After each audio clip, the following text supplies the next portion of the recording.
Hello dear friends, ಈಗ ನಿಮಗೆ allergic rhinitis ಇದೆ ಅಂತ ನಮಗೆ ಸಸ್ಪೆಕ್ಟೆಡ್ ಇದ್ದರೆ, ಈಗ ಯಾರಿಗೆ ನಮಗೆ ಅನುಮಾನ ಬಂದಿದೆ, ನಿಮ್ಗೆ ಅಲರ್ಜಿ ಇದೆ ಅಂತ ನಮಗೆ ಅನುಮಾನ ಬಂದಿದೆ, ಆ ಥರ ಪೇಷಂಟ್ಗಳಿಗೆ ನಾವು ಅಲರ್ಜಿಕ್ ಟೆಸ್ಟ್ ಅಂತ ಮಾಡ್ತೀವಿ. ಅಲರ್ಜಿ ಟೆಸ್ಟ್ ಅದರಲ್ಲಿ ಒಂದು ಸ್ಕಿನ್ ಪಿಕ್ ಟೆಸ್ಟ್ ಅಂತ ಇದೆ. ಈ ಸ್ಕಿನ್ ಪಿಕ್ ಟೆಸ್ಟಲ್ಲಿ ಯಾವ ಥರ ಅಂತಂದರೆ, ನಾವು 44 ಅಲರ್ಜನ್ಸ್ ಇರುತ್ತೆ.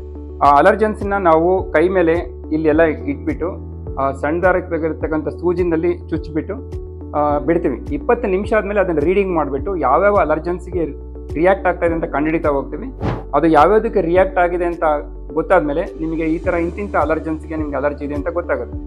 ಇದರಲ್ಲಿ ಏನು ಅನುಕೂಲಗಳೇನು ಅಂತಂದರೆ, ನಿಮಗೆ ಯಾವ್ಯಾವ್ದಕ್ಕೆ ಅಲರ್ಜಿ ಆಗಿದೆ ಅಂದರೆ ಅದನ್ನು ನೀವು ಅವಾಯ್ಡೆನ್ಸ್ ಮಾಡ್ಕೊತ ಹೋಗ್ಬೋದು. ಫಾರ್ ಎಕ್ಸಾಂಪಲ್ ನಾವು ಹೇಳ್ತೀವಿ ಹೌಸ್ ಡಸ್ಟ್ ಮೈಟಿಗೆ ನಿಮಗೆ ಪ್ರಾಬ್ಲಮ್ ಜಾಸ್ತಿ ಇದೆ ಅಂದರೆ ಹೌಸ್ ಡಸ್ಟ್ ಮೈಟನ್ನು ನೀವು ದೂರ ಇಟ್ಟರೆ ನಿಮಗೆ ತುಂಬ ಅನುಕೂಲ ಆಗುತ್ತೆ. ಅದೇ ಥರ ಕೆಲವರಿಗೆ ಕಾಕ್ರೋಚ್ ಪ್ರಾಬ್ಲಮ್ ಇರುತ್ತೆ.